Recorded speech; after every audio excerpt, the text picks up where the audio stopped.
दोस्तों, अगर कोई आपसे पूछे what is computer, what is the definition of computer, computer का जो कंप्यूटर होता क्या है, तो आपको इसका जवाब देना है computer is an electronics data processing device which accept data by the input, जो कि डेटा इनपुट लेता है उसके बाद प्रोसेसिंग करता है, फाइनली आउटपुट दे देता है। ये एक इलेक्ट्रॉनिक्स मशीन होता है और ये जो मशीन है ये डेटा को प्रोसेसिंग कर लेता है, इसलिए कंप्यूटर को इलेक्ट्रॉनिक्स डेटा प्रोसेसिंग डिवाइस कहते हैं। लेकिन डेटा प्रोसेसिंग होगा कैसे? डेटा प्रोसेसिंग होने के लिए पहले इसको इनपुट चाहिए, उसके बाद वो प्रोसेस करेगा, फाइनली वो आउटपुट दे देगा। जैसे उस सवाल को हम सुन लिया, वो हो गया हमारा इनपुट डेटा, उसके बाद उस सवाल का जवाब क्या होगा अपने माइंड में मैंने सोचा, वो हो गया प्रोसेस।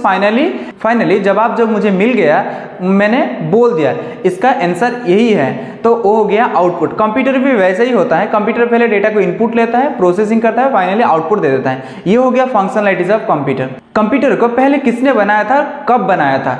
देखिए, कंप्यूटर को चार्ल्स बाबेज नामक एक व्यक्ति ने 1822 में बनाया था, जो कि चार्ल्स बाबेज एक मैकेनिकल इंजीनियर थे, एक अच्छा मैथमेटिशियन थे। उन्होंने कंप्यूटर का बनाया था इसलिए जो ह्यूमन को, मतलब इंसानों को कैलकुलेशन, टेक्निकल और रिसर्च क्षेत्र में मदद कर सकें, इसलिए कंप्यूटर को बनाया गया था। और उन्होंने कंप्यूटर को 1822 में बना दिया था, लेकिन कंप्यूटर चल नहीं पाया था। फर्स्ट जनरेशन जब 1946 में आया तब एक प्रोसेसर लगाया था जिसका नाम है वैक्यूम ट्यूब। वैक्यूम ट्यूब जब आया, प्रोसेसर लगा, कंप्यूटर चलने लगा, लेकिन उसमें बहुत सारे प्रॉब्लम आए। जैसे कि कंप्यूटर बहुत हीट होता था, उसका साइज बहुत बड़ा होता था, डेटा जहाँ पे स्टोरेज होता था, मतलब मेमोरी जो होता है वो उसका जो बहुत छोटा सा होता था। लेकिन कंप्यूटर का साइज बड़ा है लेकिन उसका जो डेटा स्टोर होगा बहुत छोटे से डेटा स्टोर होता था। बिजली की खपत बहुत होती थी उस टाइम पे। ऐसे बहुत सारे कंप्यूटर में प्रॉब्लम आए जब फर्स्ट जनरेशन में कंप्यूटर में वैक्यूम ट्यूब प्रोसेसर लगा। उसके बाद सेकेंड जनरेशन में जब ट्रांजिस्टर आ गया, उससे थोड़ा कंप्यूटर का साइज थोड़ा कम हो गया। उसके बाद बिजली की खपत बहुत भी कम हो गया। कंपैरिजन मतलब फर्स्ट जनरेशन के तुलना में सेकेंड जनरेशन में उसका साइज थोड़ा कम हो गया और बहुत सारे से सुधार आए। जैसे कि फर्स्ट जनरेशन में कंप्यूटर केवल मशीन लैंग्वेज ही समझता था। मशीन लैंग्वेज मतलब जो कि बाइनरी लैंग्वेज होता है, 0101 ऐसे कुछ होता है, यही लैंग्वेज समझता था। लेकिन सेकंड जनरेशन में थोड़ा सा सुधार आ गया, असेंबली लैंग्वेज समझने लगा। और थर्ड जनरेशन में आईसी यूज होने लगा। आईसी का मतलब होता है इंटीग्रेटेड सर्किट। इंटीग्रेटेड सर्किट अभी भी आईसी यूज होता है, जो मोबाइल में, टीवी में, बहुत सारे इलेक्ट्रॉनिक्स डिवाइस में आईसी यूज होता है। लेकिन थर्ड जनरेशन में जो आया था मेन डिवाइस वो होता है आईसी।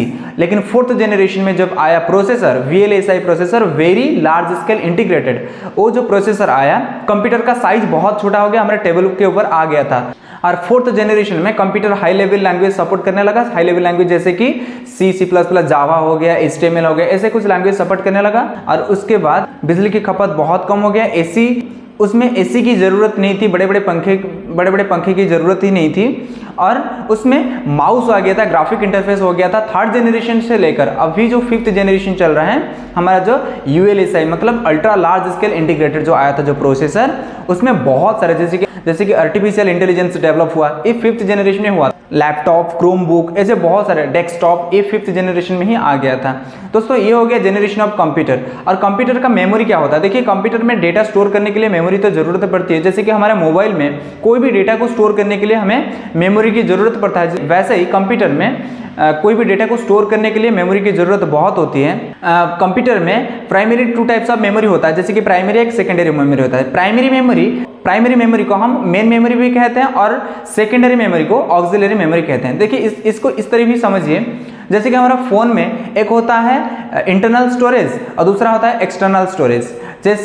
ठीक वैसे ही कंप्यूटर में एक प्राइमरी होता है, दूसरा सेकेंडरी होता है। प्राइमरी मेमोरी क्या है? प्राइमरी मेमोरी कंप्यूटर के अंदर ही होता है, जो कि कंप्यूटर में बहुत सारे डेटा को स्टोर करता है और प्रोसेसिंग भी करता है। और जो प्राइमरी मेमोरी होता है वो 2 टाइप्स का होता है, एक होता है रैम और दूसरा होता है रोम। रैम का मतलब होता है रैंडम एक्सेस मेमोरी और रोम का मतलब होता है रीड ओनली मेमोरी। रैम जो होता है मतलब डेटा को प्रोसेसिंग करने, आपके सिस्टम में प्रोग्राम कितना स्पीड होगा, इस चीज़ का डिपेंड करता है आपके रैम के ऊपर। अगर आपके कंप्यूटर में रैम ज़्यादा होगा तो आपके कोई भी प्रोग्राम स्पीड चलेगा। अगर रैम कम होगा लेकिन बड़े बड़े प्रोग्राम को आप चलाएंगे तो क्या होगा? हैंग होगा, सिस्टम स्लो हो जाएगा। प्रोसेसिंग करने के लिए आपका रैम होता है शॉर्ट पीरियड के लिए, बहुत कम समय के लिए डेटा को स्टोर करता है रैम। और जो रोम होता है परमानेंट बेसिस में डेटा को स्टोर कर लेता है। अगर रोम में कोई भी डेटा स्टोर है, इलेक्ट्रिक चला गया या फिर हमारे सिस्टम शट डाउन हो गया तो भी हमारे डेटा को कोई भी नुकसान नहीं होगा, उसमें डेटा परमानेंट बेसिस में स्टोर हो चुका है। ये हो गया रोम, प्राइमरी मेमोरी। सेकेंडरी मेमोरी को हम ऑक्सिलरी मेमोरी कहते हैं। सेकेंडरी मेमोरी में जैसे कि पेन ड्राइव हो गया, CD ड्राइव हो गया, ये सारे डिवाइस जो होता है ये सेकेंडरी मेमोरी, मतलब ये नहीं होगा तो भी कंप्यूटर चलेगा। इसको हम बैकअप लेने के लिए इस सेकेंडरी मेमोरी का हम इस्तेमाल करते हैं। ये हो गया मेमोरी।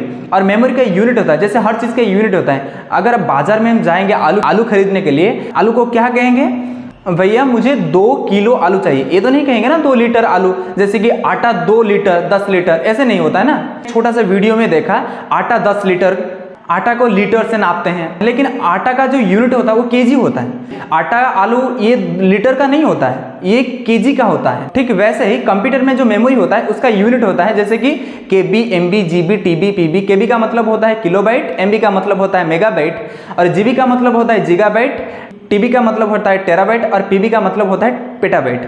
1 केबी मतलब कंप्यूटर में 1 केबी मतलब 1024 बाइट्स होता है, और 1 एमबी होने के लिए 1024 केबी होना बहुत ज़रूरी है, और 1 जीबी होने के लिए 1024 एमबी होना बहुत ज़रूरी है, और 1 टीबी के लिए 1024 जीबी होना ज़रूरी है, और 1 पीबी मतलब पेटाबाइट, 1 पीबी होने के लिए 1024 टीबी होना बहुत ज़रूरी है। दोस्तों ये रहा कंप्यूटर का फंडामेंटल, मैंने एक ही वीडियो में बहुत कम समय में समझाया है। अगर कोई भी प्रॉब्लम होता है इसको समझने के लिए, मैं दूसरा कोई इसके लिए वीडियो बना दूंगा, आप कमेंट सेक्शन में कमेंट कीजिए। दोस्तों ये एजुकेशनल चैनल है, इसको हर आदमी नहीं देखेगा, फिर भी आपसे मैं रिक्वेस्ट करता हूँ आप इसको लाइक कर लीजिए, सब्सक्राइब कर लीजिए, बेल आइकन को प्रेस कीजिए, क्योंकि इससे आपका कोई नुकसान नहीं होने वाला है, इससे आपका नॉलेज गेन होगा। तो आपसे मैं निवेदन करता हूं कि इस चैनल को सब्सक्राइब कर लीजिए, बेल आइकन को भी प्रेस कर लीजिए। वीडियो को लास्ट तक देखने के लिए आपका बहुत बहुत धन्यवाद।